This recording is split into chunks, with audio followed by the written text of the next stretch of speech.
Bismillahirrahmanirrahim. Assalamualaikum warahmatullahi wabarakatuh.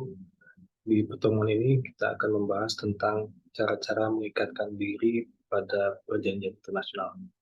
Kita memahami bahwa yang namanya perjanjian internasional ini didasarkan pada konsep konsensus di mana para pihak lah yang memiliki kehendak untuk mengikatkan diri pada suatu perjanjian internasional. Dan mengenai itulah kita akan coba melihat bagaimana cara-cara yang dapat dilakukan subjek hukum internasional, terutama negara, di dalam melakukan pengikatan diri. Jika kita merujuk pada pasal 11 Konvensi Wina tahun 69, maka di dalam pasal tersebut diuraikan secara eksplisit cara-cara untuk menyatakan kesepakatan terikat pada suatu perjanjian yang kita sebut sebagai consent to be bound. Ya. Di sana ada sekurang-kurangnya 6 cara yang disebutkan secara eksplisit. Yang pertama adalah penandatanganan atau signature, kemudian ada pertukaran instrumen yang melahirkan perjanjian atau exchange of instrument constituting a treaty, kemudian ada ratifikasi, pengesahan atau ratification, berikutnya ada penerimaan, acceptance, selanjutnya ada persetujuan, approval atau aksesi, dan kemudian disebutkan pula cara-cara lain yang disepakati, to any other means if so agreed. Jadi pada dasarnya uh, ada 5 cara yang disebut secara eksplisit sebagai bentuk dari cara mengikatkan diri terhadap perjanjian internasional, namun ada satu cara lain yang disepakati. Yang ini berarti merujuk kepada banyak sekali cara ya. Artinya cara mengikatkan diri pada perjanjian internasional itu dapat menjadi luas oleh karena klausul yang disebutkan terakhir ya, yaitu cara lain yang disepakati. Nah, kita akan melihat bagaimana yang dimaksud dengan masing-masing dari cara pengikatan diri terhadap perjanjian internasional ini. Sebelum itu kita uh, mengulas kembali landasan atau akibat hukum dari pengikatan daripada suatu perjanjian internasional, di mana hal ini apabila kita melihat pasal 11 itu dia kan merupakan cerminan dari prinsip dasar di dalam hukum internasional.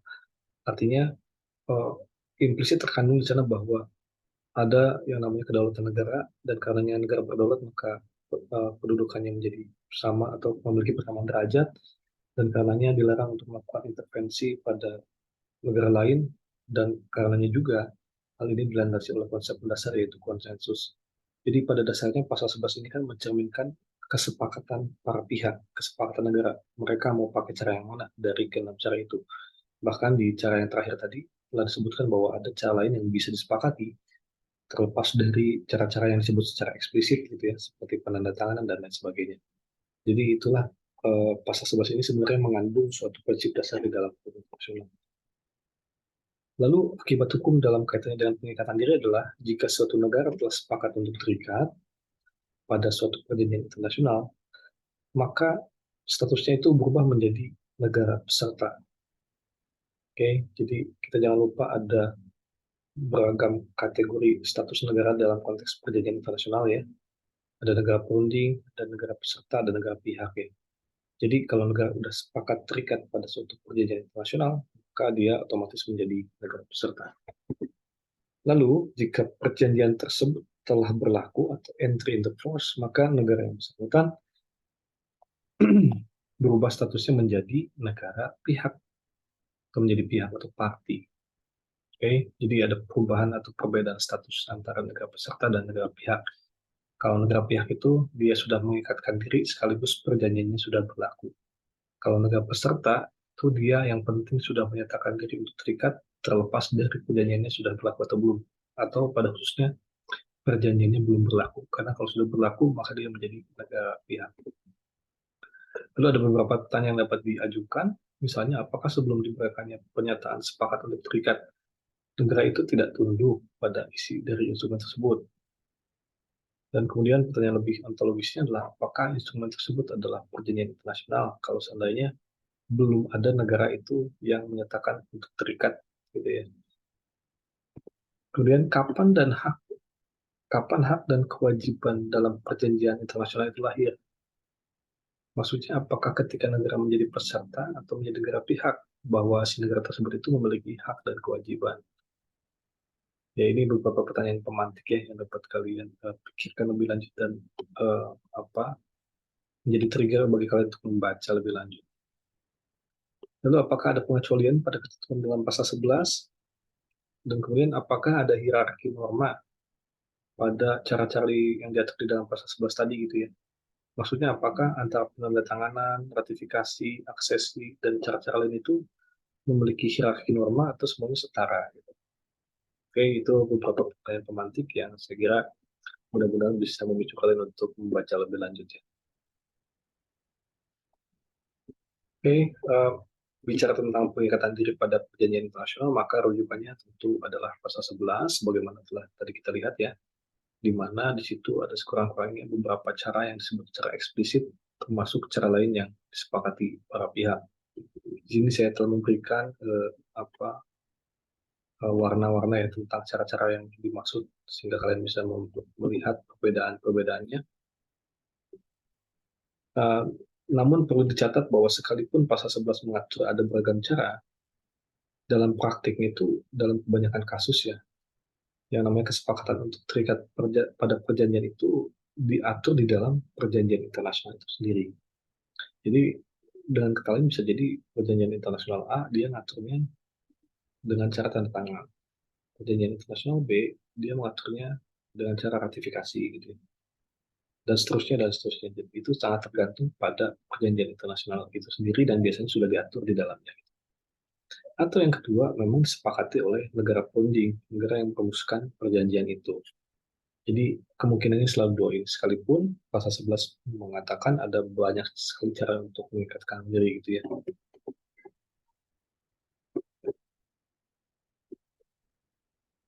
Adapun frase yang digunakan itu adalah signature of this treaty shall constitute consent to be bound, atau this treaty shall enter into force upon signature.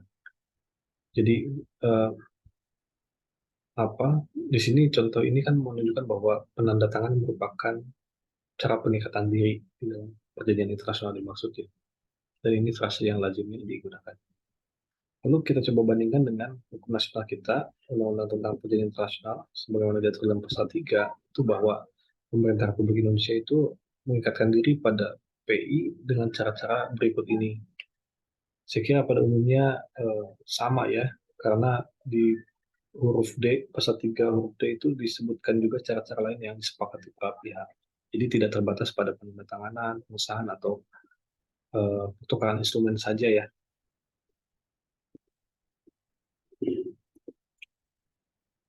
Oke, terkait dengan penandatanganan, hal ini diatur di dalam pasal 12 PCLT, di mana persetujuan suatu negara untuk terikat pada perjanjian dinyatakan dengan tanda tangan putusannya terrepresentatif, yang mana ini kita sudah bahas ya di pertemuan sebelumnya, siapa yang dapat menjadi utusan dari suatu negara. Namun ada syarat, itu apabila perjanjian tersebut mengatur bahwa penandatanganan akan memiliki akibat pengikatan diri, atau B, negara founding telah setuju bahwa penandatanganan akan memiliki akibat tersebut, C, niat atau maksud negara untuk memperlakukan tanda tangan sebagai pernyataan terikat itu muncul dari surat kuasa utusannya. Jadi sekali lagi, apakah penandatanganan dapat menjadi cara untuk meningkatkan diri itu eh, dapat dilakukan apabila huruf A sampai C ini terpenuhi gitu ya. Jadi bisa jadi kan ada perjanjian internasional yang aturnya itu cara meningkatkan dirinya adalah ratifikasi, maka otomatis itu tidak memenuhi pasal 12 huruf A gitu kan ya, misalnya. Kemudian pasal 12 itu ayat 2-nya mengatur bahwa pembubuhan paraf pada teks atau naskah itu dapat dianggap sebagai tanda tangan apabila negara-negara founding memang menyetujuinya. Jadi kita lihat ya di sini bahwa jika sebelumnya paraf itu boleh jadi terkesan eksklusif untuk pengadopsian atau ratifikasian, dalam hal ini menurut pasal 12 apabila negara founding setuju, maka yang namanya paraf bisa dianggap sebagai tanda tangan. Kemudian rupanya mengatakan bahwa pembubuhan tanda tangan atas referendum itu dapat dianggap sebagai tanda tangan penuh dari perjanjian tersebut apabila dikonfirmasi oleh negaranya gitu ya. Jadi tanda tangan referendum itu kan ada gampangnya ada tanda tangan, kemudian di sebelah kanannya ada tulisan ad referendum, yang artinya harus dikonfirmasi dulu gitu ya. Nah, kalau udah dikonfirmasi oleh negaranya, maka otomatis tanda tangan itu menjadi tanda tangan penuh. Oke, berikut komentar para ahli terkait dengan penandatanganan, di mana tanda tangan itu terjadi ketika utusan menuliskan namanya. Jadi, tanda tangan itu bukan semata yang mungkin kita persepsikan ya, tapi juga harus menyantumkan namanya. Terlepas dari apakah nama depan, ada gelar atau tidak, yang penting ada namanya. Lalu pertanyaannya, apakah harus dibuat langsung dengan tangan atau handwriting? Dan dewasa ini tentu kita bisa membayangkan banyak sekali cara untuk melakukan tanda tangan, bahkan secara digital ya. Maka karenanya tidak harus ya, tidak ada larangan. Karena memang di dalam ayat 2 itu dimungkinkan bentuk lainnya.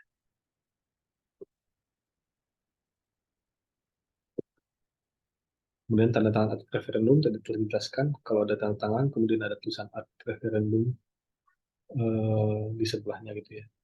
Dan kemudian tanda tangan ad referendum itu tidak sama dengan tanda tanganan yang subject to ratification, karena yang pertama itu objeknya tanda tangan, dan berlaku retroaktif apabila memang si tanda tangan ad referendum itu telah dikonfirmasi, sekalipun tentu dapat ditentukan lain jika disepakati. Sedangkan yang kedua, subject to ratification, tanda tangan yang mensyaratkan ratifikasi itu objeknya adalah perjanjian internasional dan berlaku setelah atau pasca ratifikasi. Lalu bila ada suatu perjanjian yang mengatur tanggal berlakunya tanpa menyebut syarat harus diratifikasi, maka tanda tangan yang diberikan sebelum tanggal tersebut merupakan pengikatan diri, gitu ya. Beda lain cerita kalau ada syarat ratifikasi, berarti kan tanda tangan yang diberikan bukan pengikatan diri, melainkan harus diratifikasi dulu. Lalu bagaimana, ini pertanyaan agak lebih teoritis mungkin ya, bagaimana menentukan niat atau maksud para pihak jika sulit dipastikan?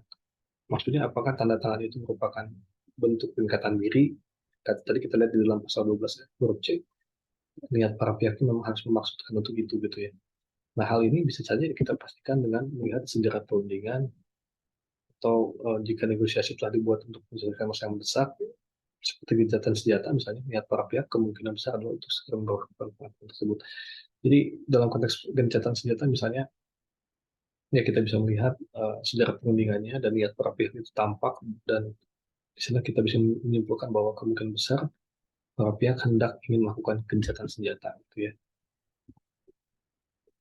Tapi saya kira pada dasarnya kata kuncinya ada pada negotiating history. Kadang kan kita bisa membayangkan adanya paraf yang kemudian ini paraf itu tujuannya untuk tanda tangan atau bukan gitu ya. Itu bisa kita lihat dari sejarah perundingan. Kemudian sebagai catatan tambahan, tidak ada aturan atau kebiasaan di dalam hukum perjanjian internasional yang mengatur bahwa perjanjian yang sifatnya politis atau politik itu penting, sedangkan dan karenanya perlu ratifikasi, sedangkan perjanjian yang sifatnya teknis itu tidak penting dan karena tidak perlu ratifikasi, itu tidak ada ya. Jadi sekali lagi, yang namanya pengikatan diri terhadap perjanjian internasional itu uh, tidak ada hierarkis seperti itu. Kemudian cara berikutnya adalah pertukaran instrumen yang melahirkan perjanjian. Hal ini diatur dalam pasal 13 Konvensi Wina, di mana saya kira pada dasarnya syarat-syaratnya itu sama ya, bahwa yang namanya pertukaran instrumen yang melahirkan perjanjian itu bisa dianggap sebagai cara meningkatkan diri apabila memenuhi huruf pasal 13 huruf A, B gitu kan. Kemudian dikatakan bahwa instrumen tersebut menetapkan bahwa pertukarannya mempunyai akibat tersebut, berarti sudah diatur di dalam perjanjian internasional itu sendiri, atau memang negara berunding itu setuju bahwa pertukaran instrumen akan memiliki akibat tersebut. Oke, itu ya syaratnya agar si metode ini dianggap sebagai pengikatan diri. Pertukaran instrumen biasanya dilakukan dengan cara berikut ini, di mana pihak pertama menulis catatan kepada pihak lain, lalu menjelaskan isi dari perjanjian dimaksud. Kemudian pihak lain menjawab dengan tegas, biasanya dengan mereproduksi secara lengkap surat asli dari pihak pertama tadi, dan menyatakan persetujuannya. Karena itu, maka masing-masing pihak memiliki surat asli dari pihak lain dan akan menyimpan salinan suratnya sendiri. Kira-kira itu ya ilustrasi dari pertukaran instrumen yang melahirkan perjanjian. Kemudian apabila kita perhatikan, pasal 13 sebenarnya menyerap praktik yang berkembang dari negara-negara di abad ke-20 ya, dalam membuat perjanjian melalui pertukaran surat atau yang kita sebut sebagai exchange of letters atau notes atau note verbale gitu ya, telegram dan lain beragam cara lainnya. Yang penting dari situ semua adalah bentuknya itu harus tertulis ya. Jadi bentuknya bisa macam-macam ya, bisa catatan lisan, bisa pertukaran surat, bisa telegram, korespondensi dan lain sebagainya. Yang pasti harus secara tertulis.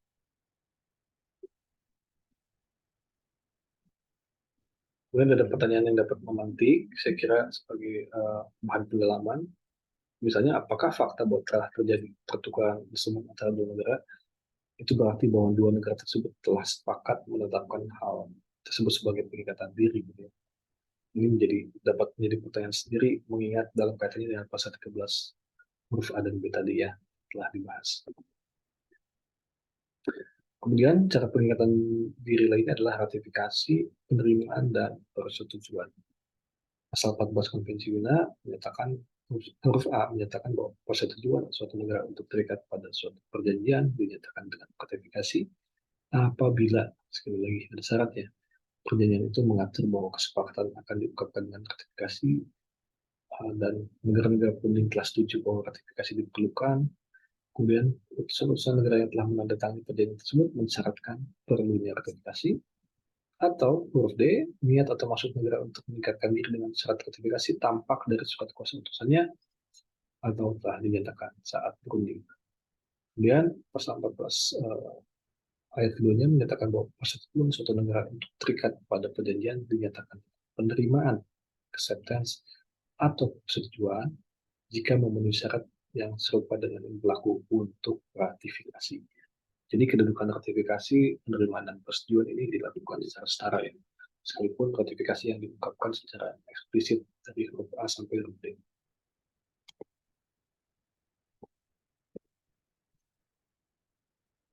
Pasal 2 ayat 1 Konvensi Wina mengatur bahwa ratifikasi, penerimaan, persetujuan, dan aksesi adalah tindakan suatu negara pada level internasional di dalam menetapkan persetujuannya untuk terikat pada perjanjian.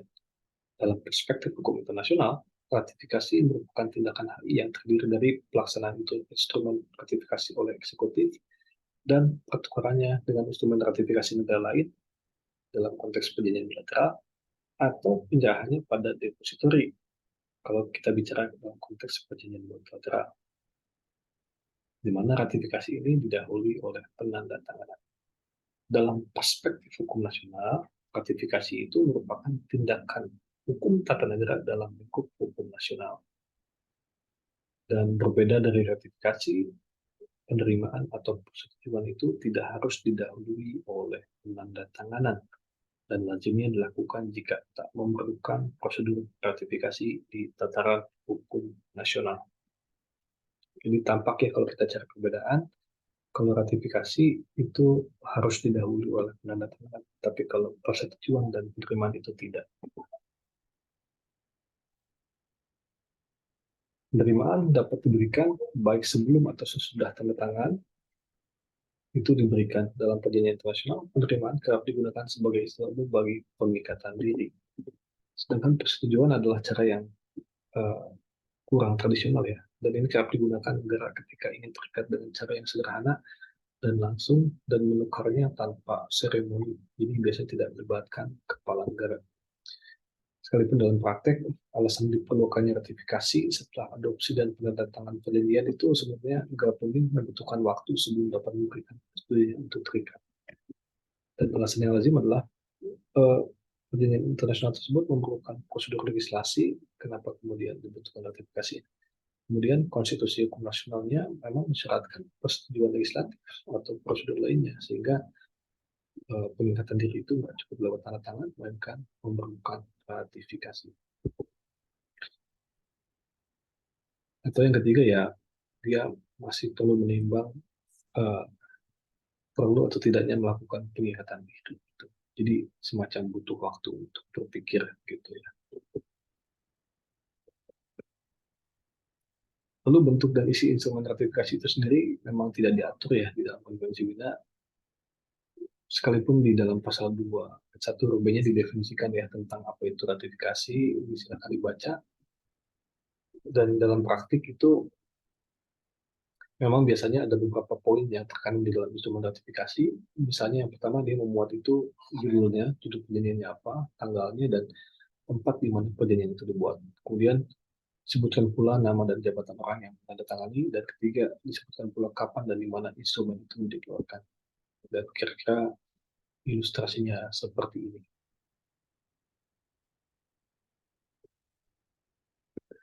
Kemudian pasal 15 Konvensi Wina mengatur pula yang disebut dengan aksesi, yaitu persetujuan negara untuk terikat pada perjanjian dapat dinyatakan dengan aksesi. Syaratnya yaitu, saya kira pada umum masih sama ya, si perjanjiannya memang mengatur demikian, atau negara berunding telah setuju mengenai cara aksesi.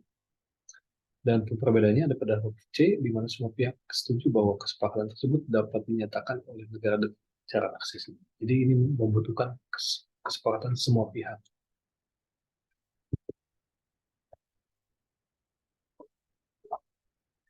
Jadi konteksnya saya kira pasal 15 ini mengatur situasi di mana sebuah perjanjian internasional itu di satu sisi sudah diadopsi, dan saat yang sama batas waktu penandatangannya udah lewat. Jadi nggak bisa ada negara lagi yang kemudian menandatangani.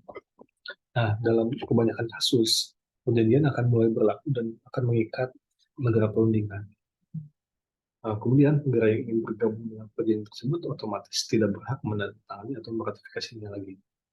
Oleh karena itu, maka biasanya dalam konteks ini dibukalah cara atau prosedur aksesi gitu ya. Jadi beda dengan penandatanganan atau ratifikasi, kalau sudah ditentukan berarti tidak bisa dilakukan, dan karenanya biasanya dibuka prosedur aksesi. Nah, instrumen aksesi ini beraneka ragam, biasanya dokumen yang berhak dan ditandatangani oleh perwakilan tinggi negara. Dan aksesi selesai pada saat instrumen aksesi dipertukarkan antara negara-negara peserta, disimpan pada depository, atau diberitahukan kepada negara peserta lainnya jika disetujui demikian.